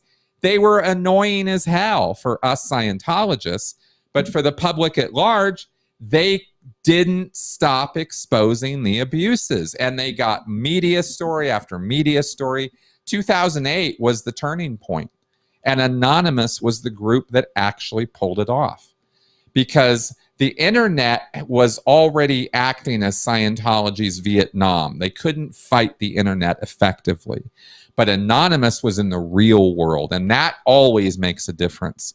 And protests of that size and scope over that extended period of time, Scientology had no answer for it. They were completely unprepared. Nobody had ever done anything like that to them. And the reason why I get so excited about it is because it was a turning point. Yeah. Where what happened, in my view, is Scientology went from this kind of kooky, celebrity endorsed, niche, kind of goofy Kabbalah kind of like organization where nobody really quite got what it was. L. Ron Hubbard was a little weird. Maybe there's aliens. We don't really know. Tom Cruise does it. John Travolta does it. So it's probably pretty good. Kirstie Alley does it. You know, that back when she was somebody. So these are celebrities who endorse this. So it's probably just another kooky thing, but who cares? That Celebrities was the are into weird crap all the time. Exactly. That was the pre-2008 idea. And after Anonymous was done, and then the exposés started, and the ex-members who spoke up were being taken more seriously, and the media started jumping on. After that, Scientology started being thought about in the public mind as a dangerous, toxic, destructive group. And that is priceless. There was no amount of ex-survivor stories that were producing that result. And Anonymous produced that result. And Anonymous didn't go out to do that, you know, through altruism or whatever. They were a bunch of kids having fun, goofing off, doing what they were doing. I love them to death for what they did there. You know what I mean? I don't love everything Anonymous has ever done, but that activity was absolutely game-changing for all of us in that world. And I was still in the Sea Org when that was happening. I didn't learn to or come to appreciate all that happened in 2008 until after I got out in 2013. But that's my riff on Anonymous. No, no, it's amazing. That faxes to Scientology of black pieces of paper, right? Stuff like that. Just messing with them 24/7. And you know, good on them, because Scientology should be messed with. I mean, not illegally, of course, and I'm not suggesting anybody go punch a Scientologist. That's not what I'm talking about. Not going to help. Heckling. But you're talking about heckling. During that time period, it was perfect. You know, it really was, and they really did a decent job of it. And like I said, it changed everything. Rose for 10 asked, I keep expecting the chairman of the board to announce that L. Ron Hubbard has returned. Yeah, no, he would never do that, because that'll take away his power. What about like at his last ditch effort to he's losing his power, maybe he is dying. Last ditch effort. Here's the new L. Ron Hubbard. Nope. No. He'll never do that. However, I will point out that there is a guy with a criminal history who, independently of the Church of Scientology, claimed to be L. Ron Hubbard reincarnated. Oh, yeah, of course. Yeah, Of for a while, he had a bunch of ex-Scientology people who still practice. They're called independent Scientologists. He had a bunch of them on the hook to him. He thought he was convincing a few people for a little while, but he's since gone. He's moved on to another con now. Oh, good. Go away. Helios is asking if you know about if the Twin Cities church is still active. The building looks deserted every time they see it. If you happen to know about yeah, it's still open, but there's probably hardly anybody in there. It's a 9,000 square foot building. It's huge. And it's a total fishbowl. There's glass walls everywhere. You can see how empty the place is. Oh, I think I've seen that building before. Oh, it's beautiful. It's a great building. I spent a few years there off and on different projects in Twin Cities. I love Twin Cities, but the church there it's practically closed, but it's not closed yet. So it's on its way out. Oh yeah, yeah. All the city level churches are. They're hardly anybody is doing Scientology these days. Good. Like yeah. I'm happy about this. This is good. This is good, dude. I'm glad this is such a positive stream after like me sitting there eating a cake, watching stupid Amber Heard shit. Oh yeah. I had a 2-story chocolate birthday cake from like a box cake that I was eating, and I was just sitting on stream watching this stupid documentary, and I was just like, they want to have their cake and eat it too. I'm just gonna eat my cake. There you go. And cry. So I was sorry, go ahead. Sorry, go ahead. No. I was just gonna say I was very happy about the outcome of that case. I think Johnny succeeded in what he needed to. I think Amber checks off all the boxes for predatory behavior and coercive control. And knowing something about this, I watched that the testimony, and I also happen to have an insider kind of line with. Ooh. I don't know. But I know people who are close. Yeah, I know a guy. So I kind of had my idea of what was going on before the trial even started. Yeah. And I was proven right. It's all, yeah. I covered a little bit of the Sun case, and I was looking at that, and I remember looking at it and being like, this is fucked up. Like, why is half of this information not being allowed in the court? What is going on here?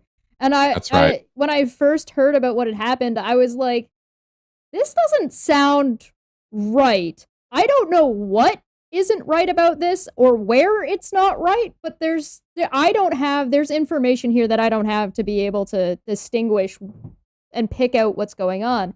The way things have gone has been like, holy cow, and watching the mainstream media have a bird and pretend that they are not on social media is hilarious to me. There's just a degree of like lack of self-awareness to say that NBC coming out and being like, well, this was a trial of TikTok and Twitter and people making videos that I'm watching on YouTube as I look at their video list on YouTube and their TikTok subscribers and their number.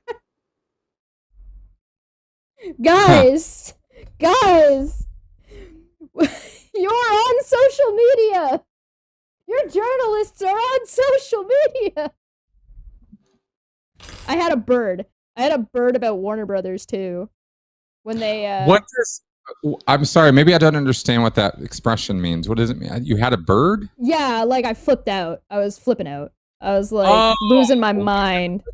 Okay, got it. Never heard that before. Yeah, no, okay. I was just like, basically like, it's the equivalent of shitting a brick. Like, I just lost it. Got it. Okay, got it. Yeah. Got it. And when Warner Brothers was like, okay, well, we're going to get rid of Johnny Depp, but we're keeping Amber Heard. I'm like, that's not what you do in this situation. You either get rid of both of them or you get rid of neither of them. You don't get to pick sides like this. Terrible PR move. Wow. And it came back to bite them in the ass too. Good. Well, exactly. So they'll live and learn. No, they won't. I fucking won't. I wish.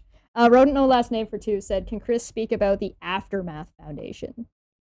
Sure. The Aftermath Foundation is a nonprofit put together by a group of former Sea Org members, Scientologists, which has the purpose of helping people who want to leave or escape Scientology and or the Sea Org.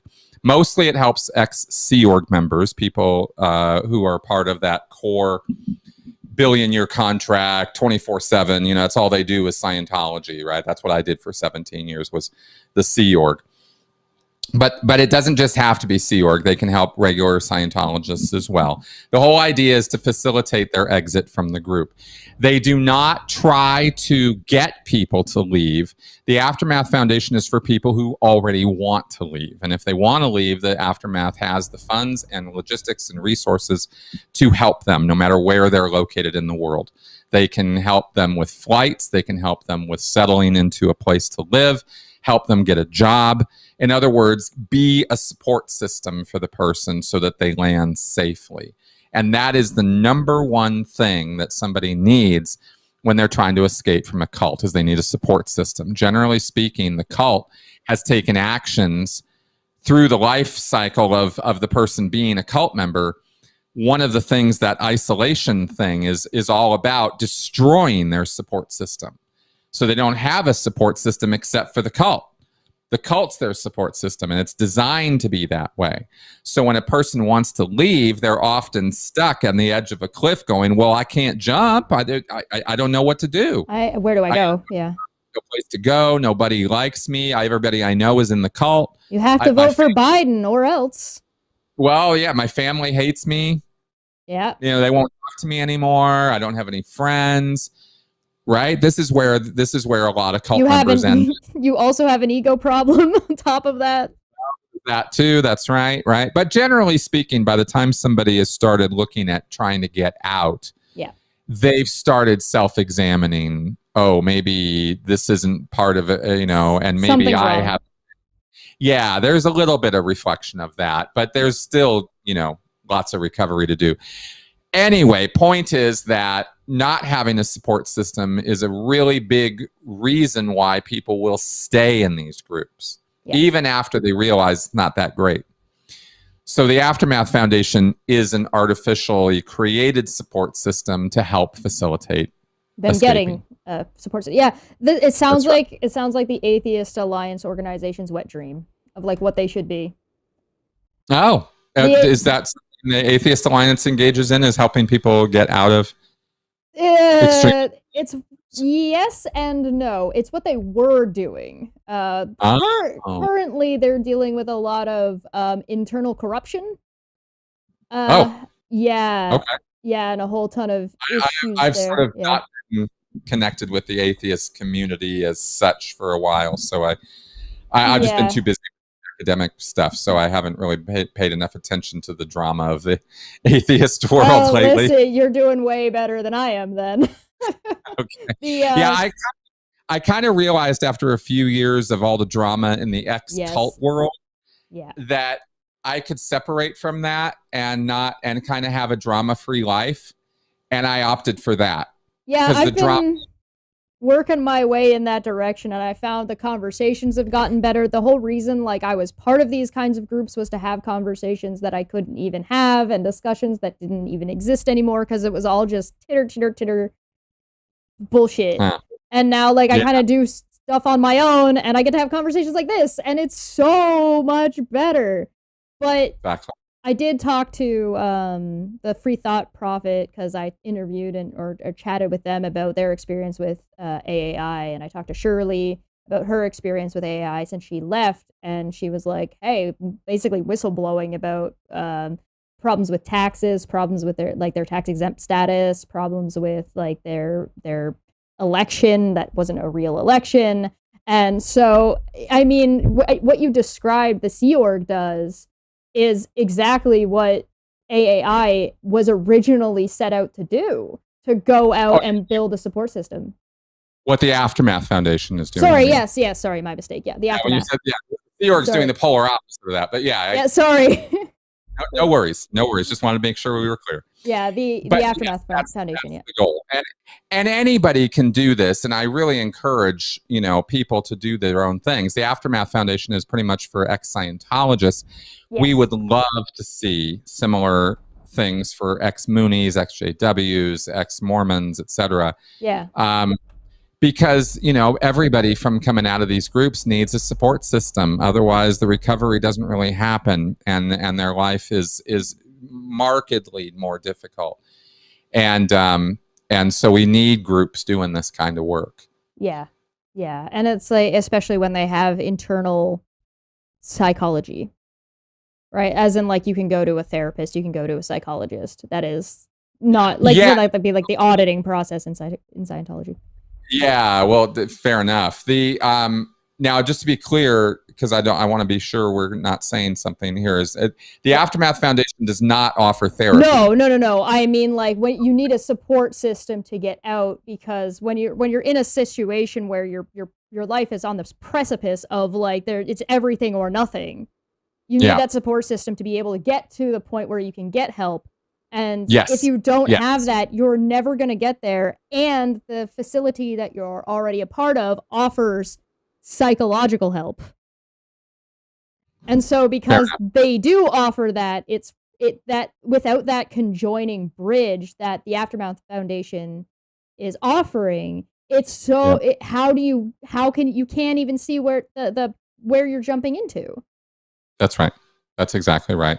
It's an incredibly disorienting process. I can speak from my own experience and that of many, many others that I've interviewed and talked with.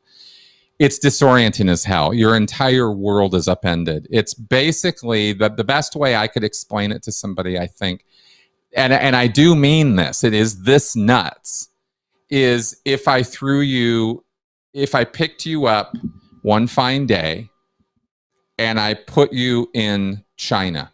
Yeah, that's what I was going to ask. Like, cultural. Like, it's that different when you leave a cult. Everything is wildly different, even the language. And it feels like you are having to relearn everything from the ground up, because because the cult, a cult situation is a totalist situation. And so it demands complete dedication, loyalty, sacrifice, etc. And so when you escape from that, all your entire world is just like, wait a minute, what just happened? And everything is kind of disorienting. And so again, that support system is it's crucial. Yeah, no, that's you know what, and shout out to the organization. I'll see if I can get a link to them as well in the description below, because, like, who else is going to do that kind of work? It takes, like, such a degree of compassion and a degree of understanding to even be able to start to do that, let alone be effective, because that's a whole other issue about whether or not you can be effective on it. That's right. We should start wrapping up. Chris, thank you so much. Is there anything else that you wanted to talk about? Let's see. I will pimp critical thinking to forever. Yes. For everybody. Okay. There is, you need a tool set. Okay. There is one last thing I'll say. Yes. I don't think this audience, but there are certainly audiences and people who believe that you have to be stupid or somehow deficient to join a cult, that there's some intellectual problem with you if you get wrapped up in a cult, and to a lesser degree, this judgment also happens with people who get into abusive relationships. There's a judgment that happens. And this judgment says more about the people doing the judging than it does about the person being judged. For real, like that's a truism here. Because what they're trying to do when they're judging you, telling you have to be stupid to join a cult, you have to be a moron to join a cult, only an idiot would become a Scientologist. What they're trying to do is they were crazy to begin with. Yeah, that kind of thing. Any kind of statement like that. Mm-hmm. It's their effort to ego boost themselves because they know how vulnerable they are. because we're all vulnerable to this. And we made that point already, but I just want to reinforce and emphasize it here, because this idea that, you know, there's just a bunch of stupid idiots out there and cults just take advantage. Well, there are times in our lives when we become gullible. Our defenses are down. We are in a weakened, you know, not as cautious, not as critically thinking, not as skeptical. It happens to all of us when we get down, when we get traumatized, etc. We all have those moments. And during those moments of weakness, we can be taken advantage of. And that is how people get into cults. It's not because they arrive on the doorstep stupid or morons, or they were asking for it, or they deserved it. That is never the case with these situations. And I just want to kind of bluntly put that out there every chance I get, because it's an important thing to know. Yeah, no, I agree. I'll put myself out on the line too. There's times when I've been vulnerable in my life, and I've absolutely been taken advantage of. Just anybody who's been around since February will know what I'm referencing. It happens to everybody. It happens to, I can fill you in later if you want. Okay, sure. Yeah, tell me after. They know. But anybody, like, this can happen to anyone, and the fact that it will happen to you at some point in your life to some degree, period. You're not perfect. Humans take advantage of other humans. It might be something as small as you got ripped off on your Pokemon card trade. That's right. Happens to everybody. You might have bought in a new car. You fool. Exactly. And I say this because I want people who make those accusations to shut the hell up. But more importantly, I want the people who are at the receiving end of that to hear me on this, because you don't deserve any of that, right? And you never did. Yep. And no amount of abuse that was rained down on you was something you deserved, you know, or that you pulled in, or that you were just so stupid that of course that happened to you. That's not the truth of the situation. You were in a weak, vulnerable, gullible state, and you were taken advantage of. Yep. And it's on the people who take advantage of you, because they're not doing it by accident. It's a purposeful, meaning, intended activity. And that's not right. And that's where it lies on the moral spectrum there. So I just gotta, you know, like I said, every chance I Yeah, no, and I don't even want to do anything else. Join us next time, because the ending on that is perfect. Take care of yourselves. It's not easy. Be gentle with yourselves. And we'll see you guys next time. Have a good night, everybody. Bye-bye.